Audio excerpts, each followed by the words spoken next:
versão de fé para os irmãos, mas o significado é o mesmo. A igreja achou? Amém. Leia agora. Estremeça na presença do soberano a terra, na presença do Deus de Jacó. Irmãos, podem se assentar, fiquem à vontade. Hoje o Senhor colocou no meu coração para nós falarmos a respeito da presença do Senhor, a presença do nosso Deus. E 3 possíveis consequências da presença de Deus em nossas vidas.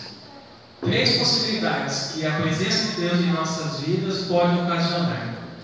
Para nós iniciarmos, nós compreendermos o contexto, nós entendemos da Arca da Aliança, os irmãos conhecem bem, que habitava aqui o Santo dos Santos, no tabernáculo, depois no templo.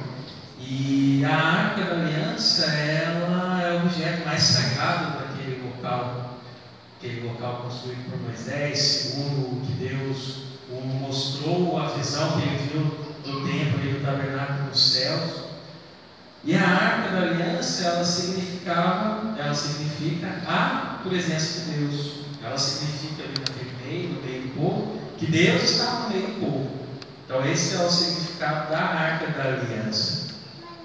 Nós vemos que a presença de Deus, como diz esse texto que lemos, ela é sagrada. A presença de Deus, ela é séria, ela é algo pesado, tanto que a palavra glória, ela significa peso.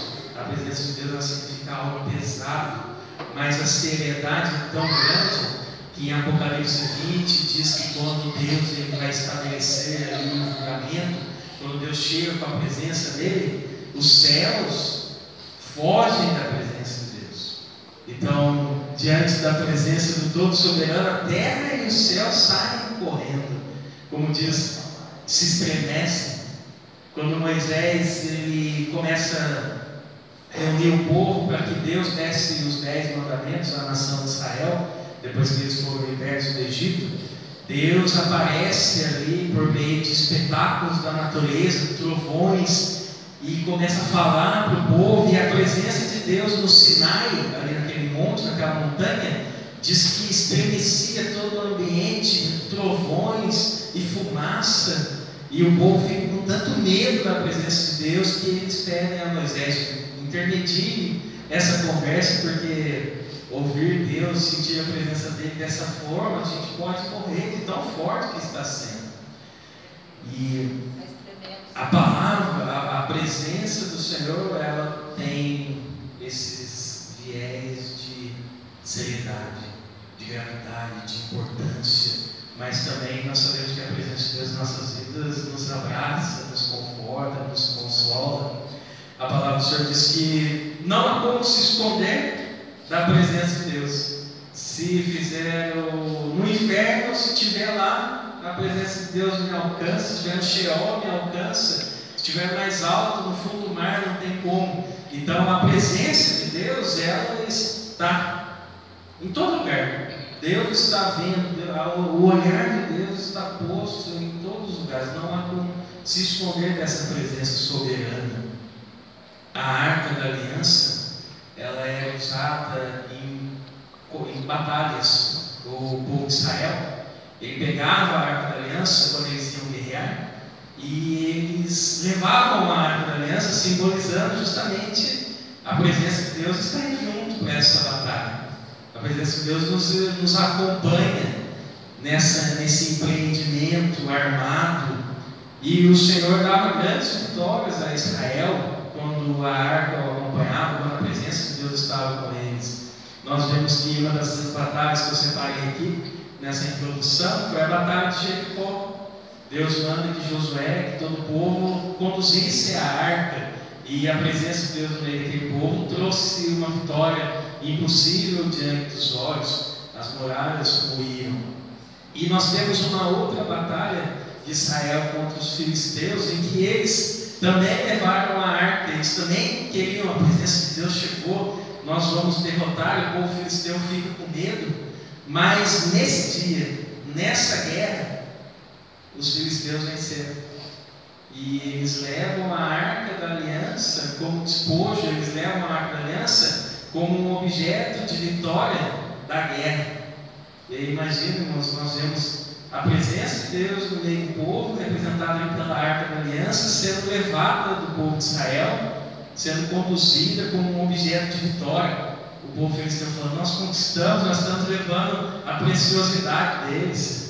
Eles estavam com medo: nós vamos perder, porque a arca está no meio deles. E o que eles não sentiram? Nós vencemos, mesmo eles estando com a arca da aliança, mesmo eles tendo a presença de Deus. E a partir desse momento, o povo filisteu, ele vence a guerra e conduz a arca da aliança até a terra deles. Nós passamos a estudar essas 3 possíveis consequências da presença de Deus em nossas vidas, na vida de cada pessoa. E a primeira possível consequência, irmãos, que eu destaco aqui para nós, é a pior, é a maldição. Mas como assim? A presença de Deus, ela pode trazer maldição na vida de uma pessoa? E aí nós vamos entender pelo que aconteceu depois dessa batalha, que o povo filisteu leva a arca, eles levam essa simbologia da presença de Deus até o templo de Dagon. Eles conduzem a arca da aliança vitoriosamente e a colocam no templo do Deus Dagon, Deus com letra minúscula. Esse Deus, ele era metade homem, metade peixe. Era o Deus dos filisteus, um dos deuses dos filisteus, o Deus Dagon. E quando eles colocam a arca da aliança diante da imagem desse Deus Dagon, na primeira noite, a imagem ela se encontra curvada, ela se encontra caída. E o povo não entende, e o povo coloca de pé aquela imagem, aquele Deus Dagon, e continua a festa, e continua a vida deles. No outro dia, quando ele chega lá, ele tem as mãos e tem a cabeça cortada. O Deus Dagon ajoelhado dentro da arca, da presença do Senhor, com as mãos e com a cabeça cortada. E o povo, então, ele é castigado por causa de ter levado a arca da aliança. O povo filisteu, eles foram castigados com várias maldições naquela terra. Os irmãos conhecem bem a história. Eles foram castigados com mortes, com tumores. Os irmãos sabem também que esses tumores significam algo muito pior, e com uma infestação de ratos na terra deles. Então nós vemos que a presença do Senhor, nesse momento, ela trouxe maldição para aquele povo. Mas por que isso aconteceu? Por que nós precisamos entender qual o significado que Deus quer nos ensinar? Dagon, ele era muito mais que um Deus simples que ficava pendurado ali. O povo que o adorava fazia tudo que era mal diante de Dagon. O templo de Dagon era habitado por pessoas más, por pessoas libertinas. Era o estilo de vida daquele povo. O estilo de vida era à frente do Deus Dagon. Os irmãos sabem que nas cidades gregas tinha o templo de Afrodite, tinha o templo do Deus Hélio, e vários deuses em que o povo cometia as suas práticas libertinas na frente do Deus deles, do Deus com letra minúscula. Os irmãos entendam bem sempre isso.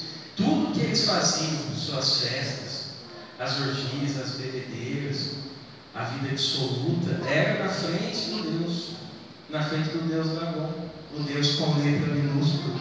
E aqui nós entendemos que o que eles fizeram foi pegar a arca da aliança, foi pegar a presença de Deus Todo-Poderoso e subjugar, submeter a presença de Deus à sua vida libertina, à sua vida dissoluta, à sua vida desregrada.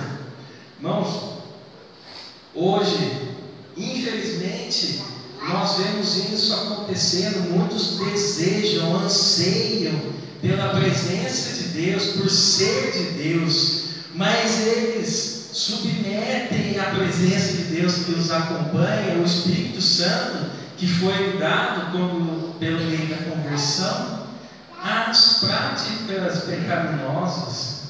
Eles querem que a presença de Deus se submeta a sua vida dissoluta. Não há o contrário. Não há eles fazendo o que a presença de Deus requer, mas eles querem fazer que a presença de Deus se submeta, se sujeite, ela fique neles, mas mesmo assim eles não querem deixar esse momento de vida pecaminosa. E aqui nós vemos já uma grande diferença entre liberdade e entre libertinagem. O nosso Senhor Jesus, Ele nos chamou para a liberdade. Nós somos chamados para a liberdade, nós somos livres da escravidão. Assim como o povo de Israel era escravo do Egito, e eles foram libertos por meio do Senhor Deus, por mão poderosa, eles foram libertos para a liberdade. Deus nos concede a liberdade. Só que a liberdade, ela difere, ela não se confunde com libertinagem. Libertinagem no dicionário significa uma vida sem regras, uma vida desregrada. Nossa, a presença de Deus em nossas vidas requer de nós regras, comportamento de acordo, de um modo honroso da presença de Deus que em nós habita. Nós nunca conseguiremos submeter a presença de Deus aos nossos caprichos, aos nossos desejos, porque Deus é Deus, Ele é o Criador, e o manual, a regra, é Ele quem nos dá. Irmãos, e essa atitude de submeter, de fazer na presença de Deus, com o Espírito Santo que em nós habita, o que é pecado, o que não tem regra, traz para a vida nossa, muitas vezes, maldições, semeaduras e plantações que nos são contrárias. O que nós temos semeados, nós que somos habitados pela presença do Deus Todo-Poderoso, o que temos semeado em nossa casa, o que temos trazido de mal para dentro da nossa família. Será que os jovens amados, será que os irmãos, será que eu não tenho pregado? Eu quero o Senhor, eu sou evangélico, eu sou convertido, e feito a presença de Deus me acompanhar numa balada, me acompanhar assistindo algo que é errado, me acompanhar em algum trabalho desonesto. Será que eu tenho levado o Espírito Santo que me acompanha para conversas onde eu profiro mentiras? Irmãos, e isso não nos faz bem, porque nós somos um povo da aliança, nós somos um povo comprometido com Deus, e Deus Ele tem compromisso, e Deus corrige aqueles que Ele ama. E se nós ficarmos submetendo à vontade, à presença soberana do nosso Deus, o Espírito Santo que em nós habita, aos nossos caprichos, às nossas vidas libertinas, sem regra, o que isso nos trará de bênção? Nada. Mas como trouxe para a vida daquele povo que achou que podia pegar a presença de Deus e falar: você vai ver nós nos prostituindo, você nos verá dançando de forma desonrosa, você nos verá adulterando, e vai ter que aguentar. E Deus Ele impôs as mãos com poder e com a seriedade da presença que exige. Irmãos, hoje nós estudamos na escola dominical, o pastor passou alguns versículos, e nós vimos o novo nascimento. Até hoje ele estava comentando há pouco comigo, que Deus falou muito no coração dele. Nós vemos que o fariseu Nicodemos, ele era um príncipe, ele era um homem instruído, e de repente ele chega em Jesus: eu sei que o Senhor é bom, eu sei que o Senhor faz milagres, o Senhor deve ter vindo de Deus. E Jesus fala para ele: necessário nos é nascer de novo. Irmãos, não sejamos simpatizantes do Evangelho, não sejamos amigos da presença de Deus, porque é gostoso, é muito bom estar em comunhão, é bom habitar, é bom frequentar, é bom estarmos em comunhão junto à presença de Deus. Mas a seriedade da presença de Deus, a terra foge, os céus se escondem, a terra se abala, porque Ele é o Criador. Com uma palavra Ele criou tudo que existe. E o nosso Deus, Ele não submete-se aos nossos caprichos. Ele nos deu o manual de instrução, Ele nos deu a vontade dEle. E infelizmente, irmãos, hoje parece que o que o Senhor Jesus falou, o que o Senhor Jesus deixou, não foram mandamentos, foram sugestões para uma vida boa, foram instruções para nós vivermos bem, mas nós vemos que Jesus diz assim: obedecer, ensinar em tudo que eu vos tenho ordenado. Então, a vida do cristão, a vida do novo convertido, ela não é uma vida sem regra, ela não é uma vida libertina, mas é uma vida guiada pelas regras impostas pelo nosso Deus. E nós nos conduzamos de acordo com as regras, com a vida que o nosso Deus nos colocou. Irmãos, e isso interessante é que nós pensamos em regras como algo que nos cerceia, como algo que nos faz mal. Mas a regra de eu não pular aqui não é para me fazer mal, mas é para que eu não me machuque. E todas as regras que Deus tem para nós, todos os ensinamentos, os mandamentos, é para o nosso bem, é para a nossa vida, é para que nós sejamos honrados na presença do Senhor todo soberano e para que a presença dele em nossas vidas seja honrada no meio que vivemos. O Senhor Jesus, ele diz na oração do Pai Nosso: santificado seja o teu nome. Então, que nós nunca deixemos de santificar o nome glorioso do nosso Deus em nossa vida, em nossa caminhada terrena. Cada passo que Adão dava em direção à árvore do conhecimento do bem e do mal, que Deus o proibiu de comer, era uma distância maior da árvore da vida. A árvore do bem e do mal, a árvore da vida. Toda vez que eu dou um passo para a desobediência, eu estou mais distante da vontade, da vida eterna, da salvação, da vida regrada que o Senhor me ensina. E cada passo que eu dou em direção contrária, eu estou mais longe do que Deus proíbe. Irmãos, a lei de Deus é perfeita, ela conduz os nossos passos, ela nos faz sermos seres humanos dignos, honrados, respeitados, e a presença de Deus é glorificada por meio da nossa honestidade, por meio da nossa obediência. Irmãos, fujamos, jovem, senhoras, senhores, todos, criancinhas, desde novinho nós já estamos ensinando, fujamos de descumprir a vontade do nosso Deus Todo-Poderoso, porque a presença dele é muito séria, é muito séria. Chega, irmãos, está na hora de despertar, está na hora de levantar e falar: eu não sou mais criança, nesse momento eu já entendo a salvação de Deus na minha vida e eu quero conduzir-me de acordo com a sua vontade. Chega da vida invertida, eu sei que eu tenho regras da parte de Deus para cumprir. Por que é tão difícil essa geração entender que há regras? Por que uma menina não pode pensar que tudo que o pai dela ensina, um rapaz chega 10 horas, é para o bem dele? Nós, o nosso Pai Celestial, quanto mais Ele nos quer bem, deixemos de lado e andemos em santidade, filho. Que isso nos traga a bênção e nós veremos na continuidade. A presença de Deus, ela traz juízo, ela traz castigo. Isso é uma das consequências da presença de Deus. Quando Adão pecou, a presença de Deus, quando foi chegando no finzinho da tarde, era boa ou era ruim? A presença de Deus naquele momento foi juízo. Quando nós pecamos, a presença de Deus, sem o arrependimento do nosso coração, ela se transforma em juízo. Nós vemos Nadab e Abiú, os filhos de Arão, pegaram fogo estranho. Vamos à presença do Senhor do jeito que nós queremos. E ali Deus os fulmina. Usar, está caindo a árvore, vou segurar ela do jeito que eu quero. O Senhor o fulmina.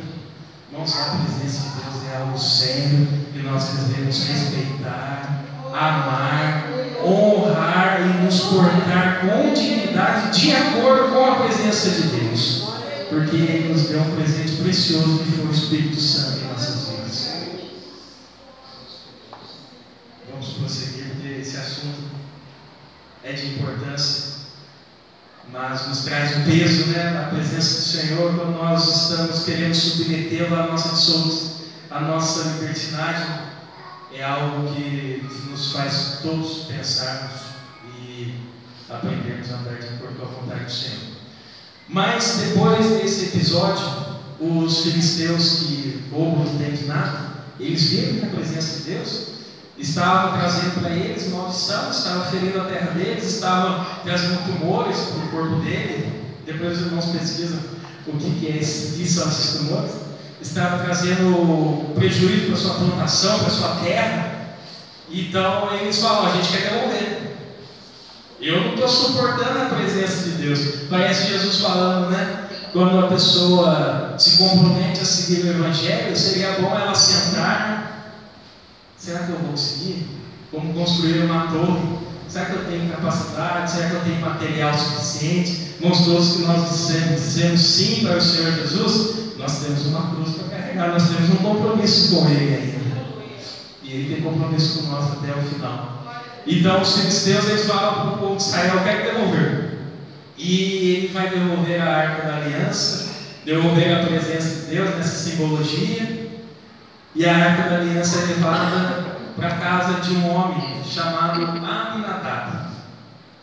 Provavelmente era importante ali naquele meio, talvez um levita, talvez sacerdote. A Bíblia não menciona nada sobre ele, e fica a responsabilidade dele, do filho dele, da família dele, para cuidar da Arca da Aliança. E o interessante, irmãos, é que a Bíblia de Deus, a palavra do nosso Deus, diz que a arca ficou na casa de Aminadab, desse homem israelita, que recebeu a arca de sua casa para cuidar dela, por 20 anos. Ela ficou 20 anos na casa de Aminadab. E, irmãos, aí a gente vai ler a Bíblia e fala: o que será que aconteceu, né? Será que trouxe mal? Será que trouxe bem para a vida de Aminadab? E aí a gente passa o versículo, não menciona nada. Não tem nada escrito que aconteceu com aquele momento, esses 20 anos em que a presença do Deus Todo-Poderoso esteve habitando a casa de Aminadab. Os irmãos podem ler depois, procurem. Onde está? O que aconteceu? O que mudou na vida desse homem? O que aconteceu na vida da família dele? Nada. Não há registro. Por 20 anos a Bíblia não faz um registro sequer do que aconteceu na vida desse homem. E aqui nós temos uma outra reflexão que Deus deseja nos ensinar essa noite. A presença de Deus na vida da família e na vida de Aminadab, ela se mostrou totalmente indiferente. Ela se mostrou como algo que não produziu nada de bom, nada de ruim. Aminadab continuou sendo o mesmo, não é citado nada. Não foi nada modificado, não foi nada digno de registro. E aí, irmãos, nós já podemos aprender mais uma lição. Não é muito diferente dos nossos dias, infelizmente. Irmãos, muitos gozam, muitos são agraciados pela presença do Deus Todo-Poderoso, mas mesmo assim, não usufruem da glória, não usufruem da graça, não usufruem da presença de Deus que o habita, que habita a sua família. Irmãos, não há fruto a ser registrado, não há bênção a ser registrada, não há maldição a ser registrada.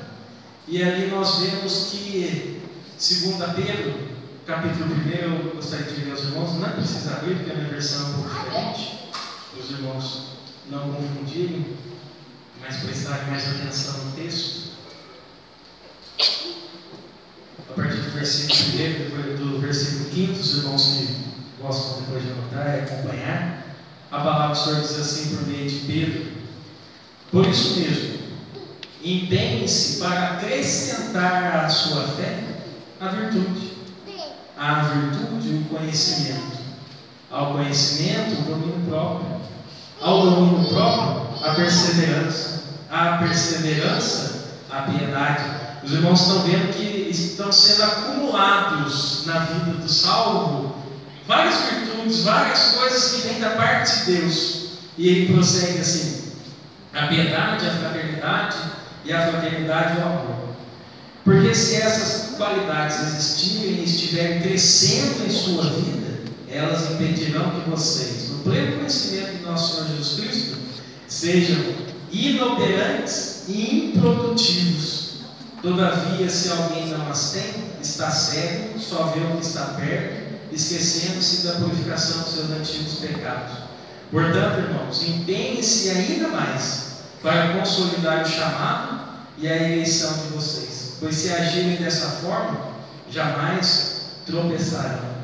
Irmãos, a a chamada do Evangelho, a nossa conversão, a nossa missão é algo maravilhoso, é algo tremendo em nossas vidas, porque o que o Senhor deseja é que cresçamos, é que produzamos, é que sejamos operantes, que sejamos frutuosos. Irmãos, o que o Senhor mais gosta é chegar nós representados por uma árvore e ver a árvore cheia de frutos, nós abençoando nossa vida, nos fazendo digno da vocação, porque a palavra de Deus nos ensina aqui, Pedro dizendo, se não for acrescentado, se não for melhorando, se não for tendo crescimento, vocês se tornarem inoperantes e frutuosos. Irmãos, Abinadab, ele deixou de usufruir da presença de Deus, e muitas das vezes nós, por algum motivo, deixamos de usufruir da presença de Deus. E essa é a reflexão que nos traz esse ensinamento. Nós, no nosso ambiente, estamos operantes. Tiago diz da fé: me mostra a sua fé morta, sua fé sem obras, eu vou te mostrar a minha fé por meio das minhas obras. Irmãos, a fé salva, a fé que modifica, é aquela fé que é observada no dia a dia, através dos meus atos, através dos meus frutos, das minhas obras. A fé que é algo invisível, abstrato, é demonstrado na prática. Irmãos, Abraão, ele creu em Deus, e isso lhe foi acreditado por justiça, a Bíblia diz. Mas cadê? Como eu fui salvo? A salvação não é palpável. Mas aí Deus fala: você circuncida agora. Irmãos, a circuncisão foi a obediência de Deus, de Abraão à voz de Deus, e falou: realmente, esse tem o sinal da salvação de Deus. Irmãos, quando Deus nos pede obediência e nós obedecemos, é o primeiro sinal de que nós realmente fomos salvos do nosso Senhor Jesus Cristo. Irmãos, hoje eu tenho que estar muito melhor do que ontem, amanhã eu tenho que estar melhor que hoje, e a vida não é estagnada, a vida é crescimento, irmãos. A vida cristã é apaixonante, é algo que cada dia eu estou melhorando, cada dia minha família nota mais diferença em mim, cada dia o mundo é contagiado pelo amor de Deus que habita na minha vida, pela presença do Todo-Poderoso. Irmãos, que nós não passemos nessa história sem que algo seja registrado. Irmãos, eu lembro até hoje a pregação da Ana Luísa, que ela colocou aquela lápide, uma data de nascimento, um traço, a data de morte. Irmãos, a nossa vida é esse traço, a nossa vida é essa linhazinha. Que essa linhazinha seja empolgante, seja emocionante, seja algo que seja escrito, e a minha família, os meus netos possam dizer: eis um homem de Deus, um exemplo de vida. Nós que fique registrado no livro dos Atos dos Apóstolos, que prossegue depois do capítulo 28, a minha história, a sua história, a história da nossa família. Jovens amados, não sejamos cristãos disfarçados, sejamos diferença, sejamos mudança, sejamos algo que no mundo produzirá ou ódio ou amor. Não nos escondamos. O Evangelho é cheio de vida para aqueles que aceitam, é aroma, é algo bom, mas para os que rejeitam é cheio de morte. Não chega o tempo que não dá mais para ficar no meio, em cima do muro. Ou a gente tem que descer e pôr o pé para um lado, ou a gente tem que pôr o pé para cá. Mas Moisés diz, Josué diz: eis que hoje nos propõe a vida ou a morte, a bênção, ou o bem ou o mal. Ele quer falar assim: não fique como a igreja de Laodiceia, que estava morna. Irmãos, que sejamos frios, que sejamos quentes, mas hoje Deus está me propondo: eu quero que vocês sejam quentes, cheios do Espírito Santo. Irmãos, a mornidão não nos faz bem, não combina com o cristão a mornidão.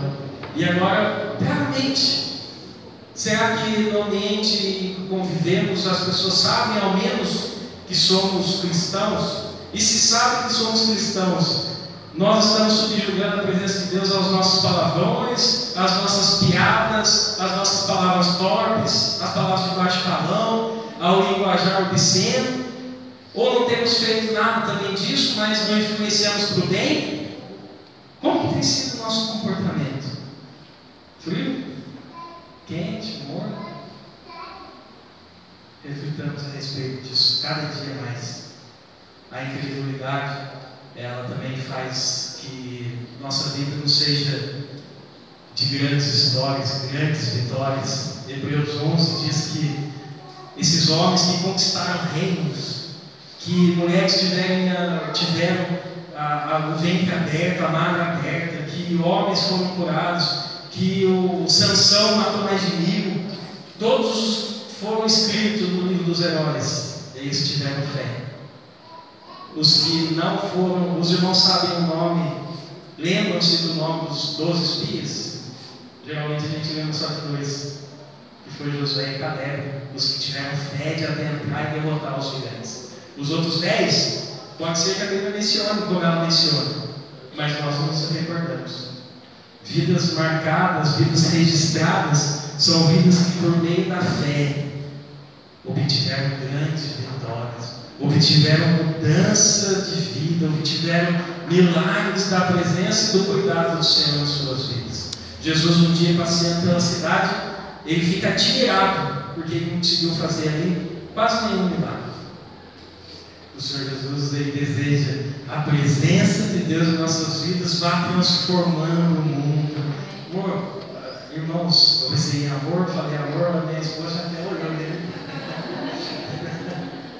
O amor de Deus em nossas vidas é algo extraordinário, é contagiante, é algo que pode mudar uma sociedade. Os irmãos depois pesquisam a história de John Wesley, Spurgeon, homens que sozinhos e com mais alguns irmãos de oração mudaram a Inglaterra, mudaram a Escócia, Lutero, Calvino. Irmãos, o Senhor ainda precisa de homens valentes que não se escondem no campo de batalha, mas que com fé, com a presença do Senhor, são mais do que vencedores, produzem mudança, resultado no mundo, na família, na casa, no ambiente de trabalho, aonde vive. Mas está registrado. O Senhor registra e tem um memorial de tudo que nós fazemos. Não vivamos, jovens, por favor, não vivam de modo espião, de modo secreto. Vocês habitam um ambiente, vocês frequentam um ambiente que nós não frequentamos. E os jovens precisam ser alcançados pela presença do Deus Todo-Poderoso. Todos nós temos uma missão muito grande. E Abinadab, infelizmente, não há registro da história dele. E por fim, irmãos, nós temos uma terceira possível consequência. Depois desses 20 anos, Davi, o rei Davi, ele ficou tocado. Vamos buscar a arca. E ele vai. Não vou colocar o nome de Davi aqui, que surgiu na minha cabeça de repente. Mas o povo de Deus, ele vai buscar a arca. É Davi mesmo que vai buscar a arca na casa de Abinadab, para levar de volta até Israel, para trazer de volta a presença do Senhor ao lugar que ela deveria estar. E no meio do caminho acontece um problema. Os irmãos sabem a história de Uzá. E essa arca ela tem que ser levada às pressas à casa de um homem chamado Obed-Edom. A arca da aliança, então, é levada à casa de um homem chamado Obed-Edom. Ela ainda não conseguiu chegar no local específico que ela tinha que estar, no Santo dos Santos. E ela é deixada na casa de um homem chamado Obed-Edom. E aqui, irmãos, nós temos essa terceira possível consequência. Nós já vimos algo mal, que nos traz mal, maldição, nós já vimos indiferença. E agora, na história, nós vemos a bênção. A consequência desse caso da vida de Obed-Edom foi bênção, foi alegria, foi paz, foi um registro na história. Nós vemos que a arca, ela ficou na casa de Obed-Edom por apenas 3 meses. 3 meses apenas. Nós, na casa de Abinadab, ela ficou 20 anos. Na casa de Obed-Edom ficou apenas 3 meses. E a palavra do Senhor registra assim. Vamos abrir comigo 1 Crônicas. 1º livro das Crônicas, escrito registrando a história de Israel, no capítulo 13, 1 Crônicas. Crônicas 13, no versículo 14.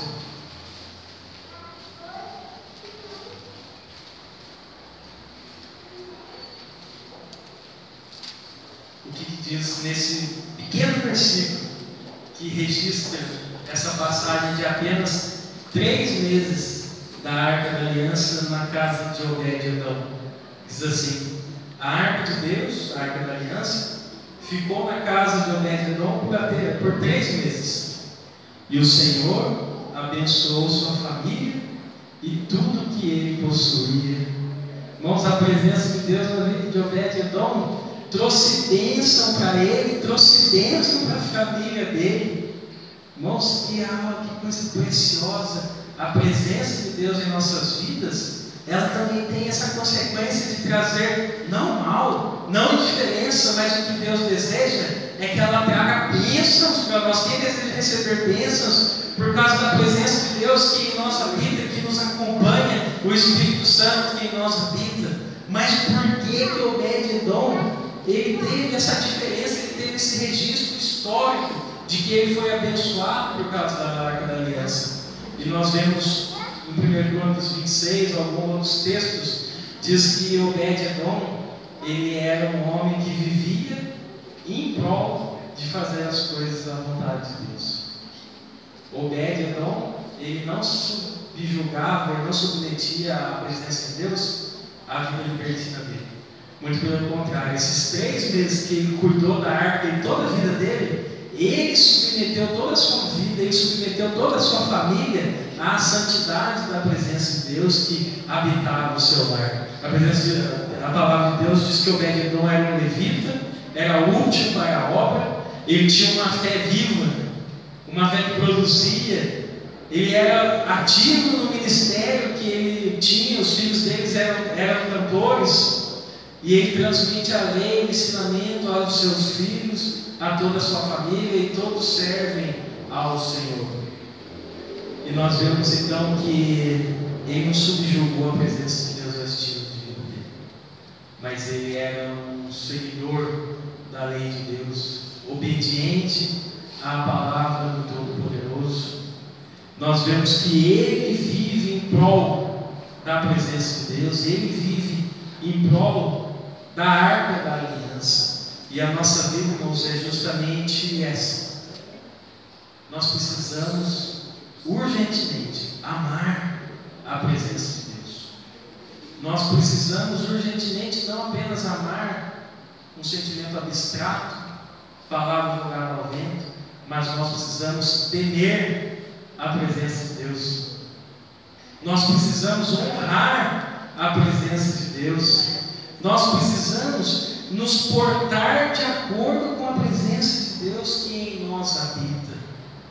Nós necessitamos ter carinho com a presença de Deus Todo-Poderoso. Nós precisamos deixar de entristecer o Espírito Santo que em nós habita. Ao contrário, nós precisamos alegrá-lo todos os dias. Cada obediência é uma vitória, é uma alegria, é um riso de Deus para você, é um riso de Deus para mim. Irmão, se hoje eu fui ofendido e eu retribuí com amor, Deus sorriu para mim. Irmão, se naquela oportunidade que o diabo colocou na sua frente algo imoral, e você foi dar uma olhada e você desviou o olhar, Deus ele dá um sorriso para você e fica feliz com você. Quando você ama a sua esposa, quando você honra o seu marido, quando os filhos são obedientes aos pais, Deus fica apaixonado por esse filho, e ele diz assim: ó, quem honra pai e mãe terá longos dias de vida na terra. Irmãos, Deus ele sorri para nós quando nós o obedecemos, quando nós colocamos no lugar devido a presença do Todo-Poderoso, quando nós nos portamos de acordo com essa santa presença.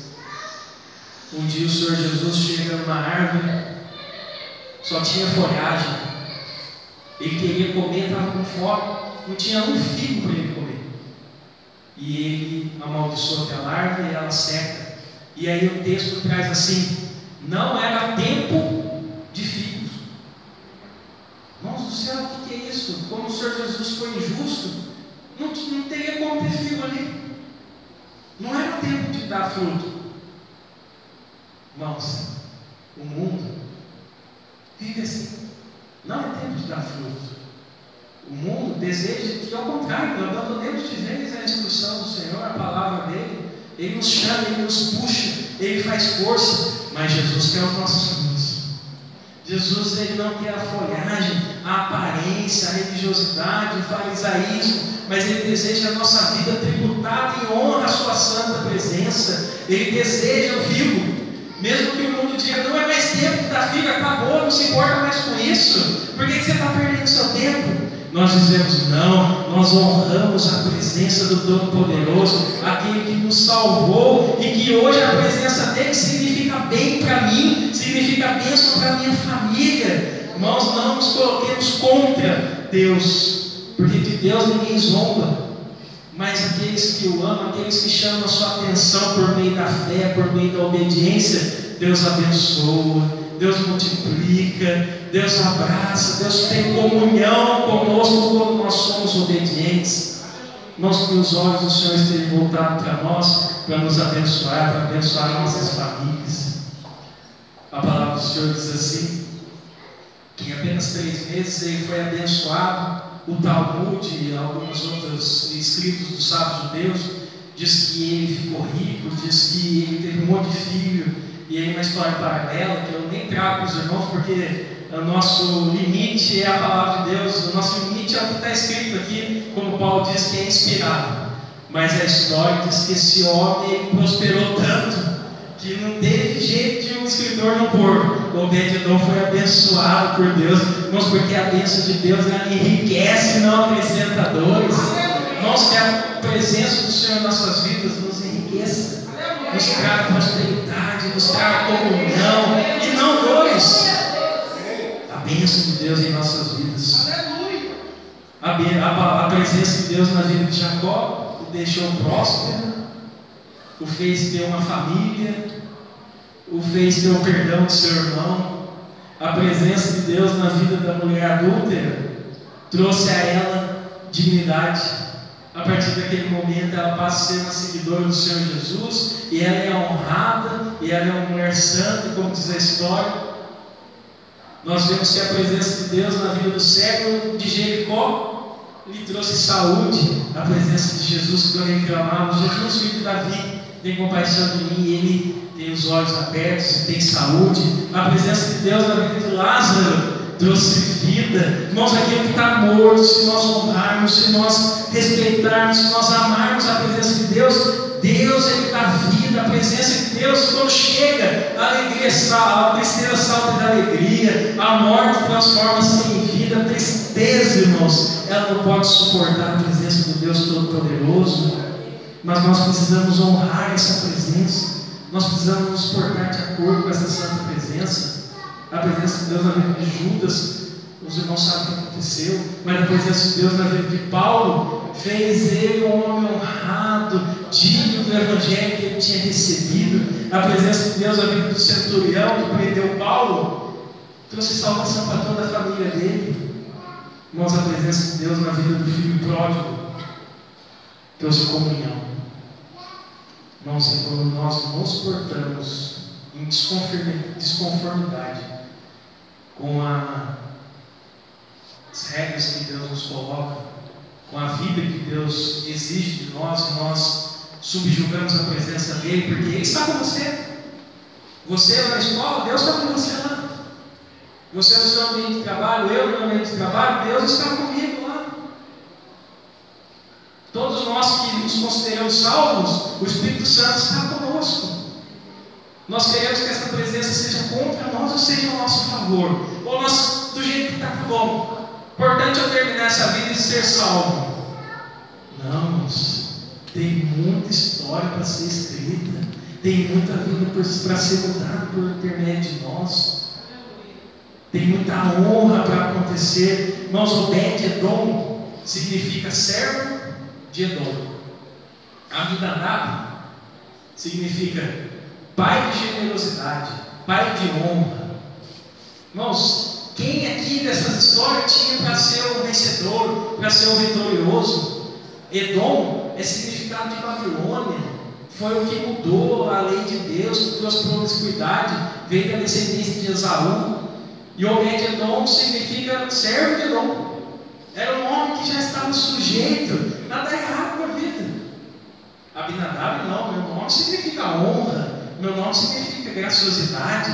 Irmãos, pode ter acontecido tudo na sua história que o diabo falou, é para dar errado, mas Deus está dizendo que vai dar certo, vai dar certo na sua vida. Não importa, quando a presença de Deus está em nosso favor, as muralhas caem, a morte ressuscita, não importa a dificuldade, não importa até onde você caminhou, não importa o pecado, não importa a história. O importante é que Deus muda a história. O importante é que a presença de Deus nos abençoa, nos enriquece, nos engrandece. Deus ele tira o pobre do pó e do monturo e o faz assentar entre os príncipes. É isso que está escrito na palavra de Deus. Não há pecado que nos deixe tão longe dele, que ele não foi correndo atrás de nós para nos alcançar e trazer de volta a sua comunhão. O pai ficava paradinho esperando. Meu filho está voltando. Meu filho está voltando. E quando o filho voltou, irmãos, ele foi tão honrado quanto ele era no começo. Irmãos, a presença de Deus em nossas vidas importa a comunhão. E como o pai diz, tudo que eu tenho é teu. Irmãos, quando nós gozamos da presença de Deus nos abençoando, tudo que o Pai Celeste tem é nosso. A comunhão que nós temos com Ele, nós amemos a santa presença de Deus. Deixemos hoje, eu falo para mim, eu falo para a igreja, de entristecer o Espírito Santo. Deixemos hoje uma atitude, eu não quero mais. Eu não quero ser como esses filisteus que submeteram a santa presença de Deus, a sua libertinagem, a sua vida sem regra.